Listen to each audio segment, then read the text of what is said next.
Bismillah ar-Rahman ar-Rahim.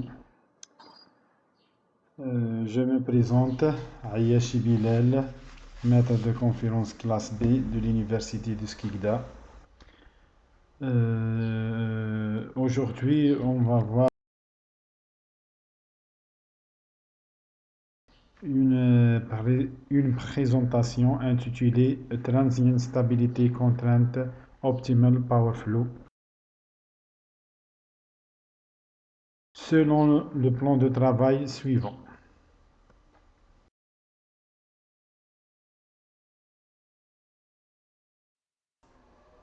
Comme formulation du problème,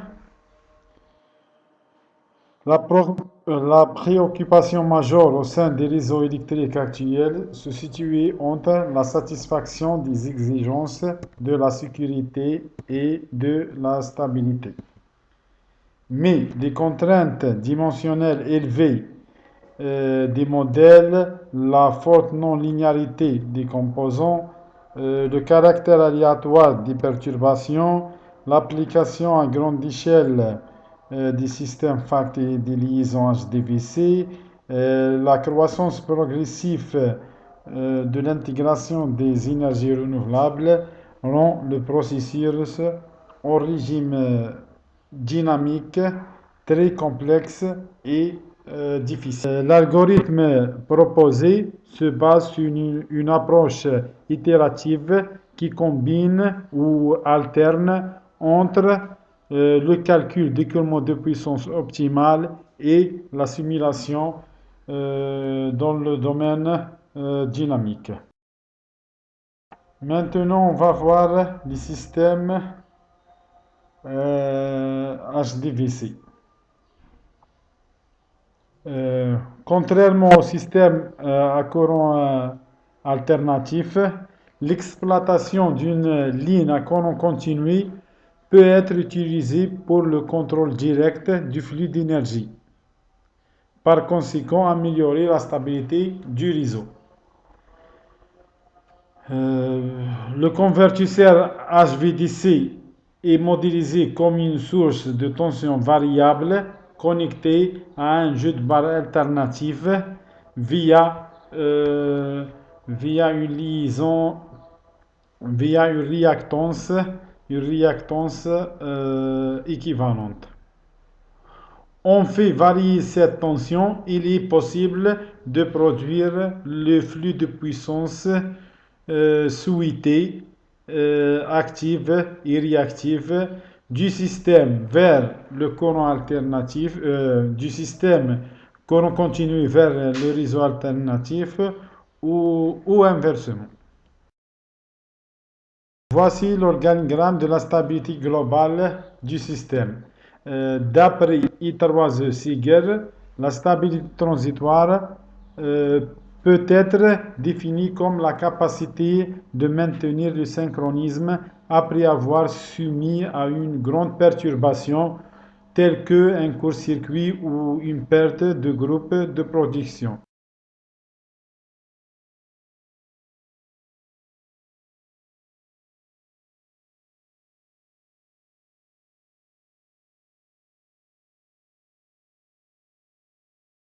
La technique d'installer une seule liaison à courant continu dans un réseau alternatif MAI est relativement nouvelle. On a discuté 3 cas. Le premier cas est le cas standard. Le deuxième cas, on veut que le transit de puissance change de direction dans la ligne 4-5. Et le troisième cas, on veut doubler le transit de puissance.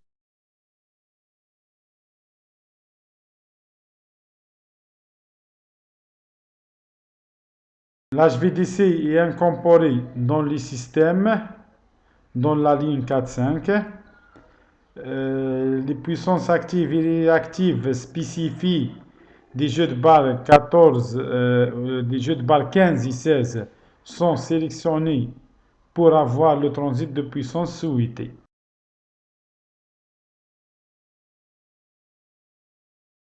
Le premier cas, le transit de puissance dans la ligne 4-5 est de moins 0,4 6180 per unit et les tensions des jeux de barre 5 et 4 sont respectivement 1,01 et 1,01 per unit. Dans ce cas, le temps critique d'élimination de défaut est de 0,34 secondes. Dans le deuxième cas, le transit de puissance dans la ligne 4-5 est de 0,2827 per unit a changé de sens. Dans ce cas, le temps critique d'élimination des défauts est de 0,46 secondes. Le troisième cas, le transit de puissance dans la ligne 4-5 est doublé et il a une valeur de moins 1,3410 per unit et le temps critique d'élimination des défauts est de 0,50.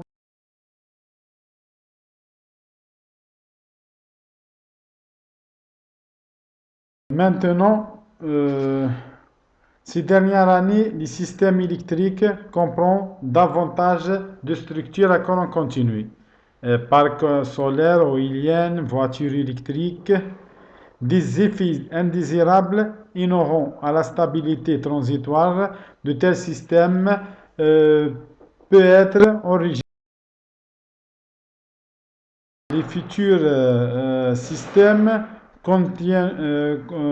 contient davantage des liaisons HDVC ou des liaisons multiterminaux. Dans cette partie, le réseau 14 jeux de barres est modifié. Il comprend maintenant 14 jeux de barres courant alternatif et 5 jeux de barres courant continu.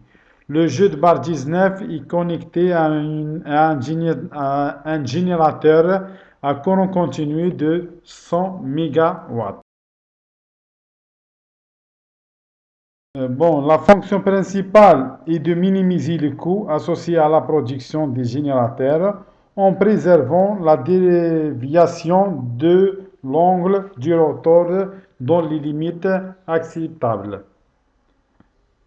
En général, 100 à 120 degrés.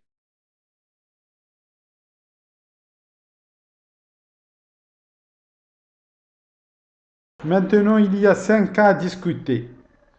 Le premier cas, le coulement de puissance standard. D'après le tableau,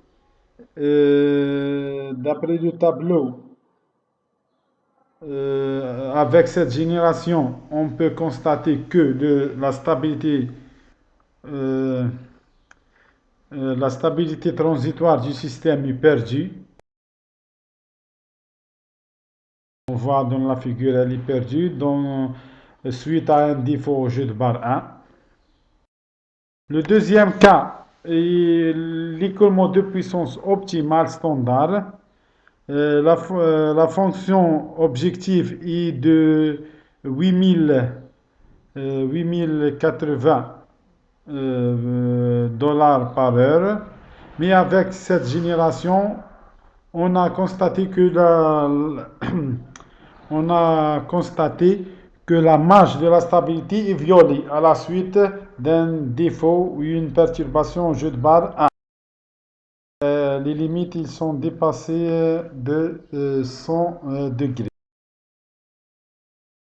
Le troisième cas est le coulement de puissance optimale avec la contrainte de la stabilité transitoire.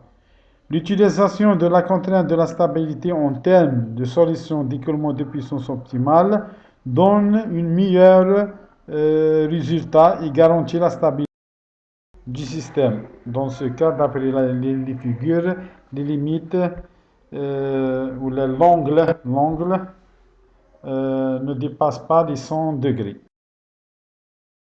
Dans le quatrième cas, l'utilisation de la nouvelle configuration du réseau sans la contrainte de la stabilité transitoire. D'après le tableau, le coût de la production est réduit à 5526 dollars par heure. Cependant, d'après la figure,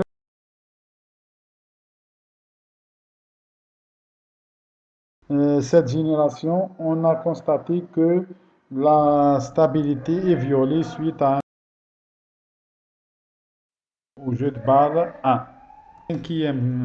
Le cinquième cas, c'est la nouvelle configuration avec la contrainte de la stabilité transitoire.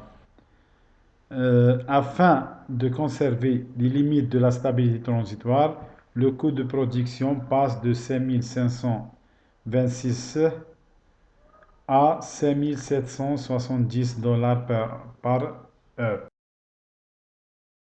Mais il est évident que le système peut fonctionner dans ce mode car la stabilité du réseau est assurée. Comme conclusion, on peut dire que nos objectifs de recherche sur la stabilité transitoire s'alignent selon les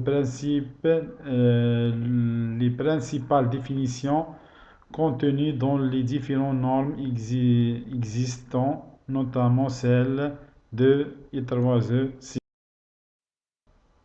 L'intégration des contraintes de la stabilité transitoire dans l'économie de puissance optimale a permis de garantir la stabilité transitoire du système. Après un défaut, il a été possible d'obtenir un économie de puissance optimale sécurisé avec une augmentation de seulement 4,41% par rapport au point optimal. Dans notre étude, l'apport des énergies renouvelables a contribué à un gain de 40,75% par rapport au cas de base, ce qui affirme les opportunités d'installer des parcs solaires ou éoliennes vu leur rentabilité. Les résultats obtenus par les simulations effectuées dans la plateforme MATLAB ont été bien concluantes. Ils confirment bien la tendance actuelle et incontournable d'utiliser des réseaux maillés et des sources renouvelables pour une meilleure sécurité et sauvegarde des réseaux. Enfin, il reste encore beaucoup de perspectives à définir. On peut citer l'intégration des dispositifs FACT dans la méthodologie suivie dans cette présentation, l'application de ces méthodes sur d'autres réseaux plus grands et pourquoi pas sur notre réseau algérien.